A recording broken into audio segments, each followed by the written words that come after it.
แม่กินข้าวเรื่องราวให้ฟังกันลูกหลานเต็มบ้านที่กลานอีกสุขใจรอบบ้านหาแม่ลงมาแลแกมังยาทุ่มฟ้าวบ้าน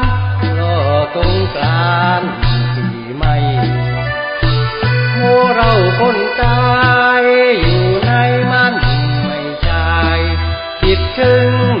ไม่ได้คืนกายหลังคาบ้านเกิดยัดใจได้ลาวแม่ถ้าเจ้าเฝ้าหากล้ำหัวแล่นาลูกรบมาดีใจมีไรได้เม็ดเดียยกเก็บไว้ให้ลมหายใจทุกทายให้เรือไว้รอกอดมันวันไหนก็ได้ชายพี่วันเกิดแม่ไม่ไรคนแก่นึกแค่ห่วงลูกหลานพอยังเวลาแคบมาแค่บางถ้าว่าไม่นานไม่ต้องรบกันก็ได้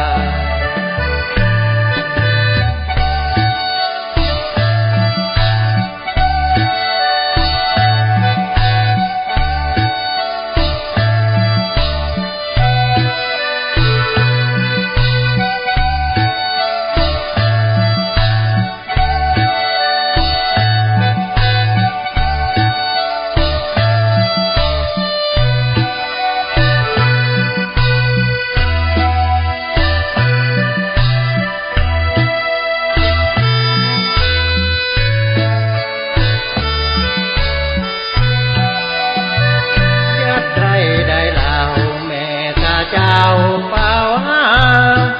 กล้ำหัวแล่นาถูกลบมาดีใจมีไรได้เม็ดเดียยกเก็บไว้ให้ลมหายใจทุกทายแม่เรือไว้รอกอดมันวันไหนก็ได้ชายพี่วันเกิดแม่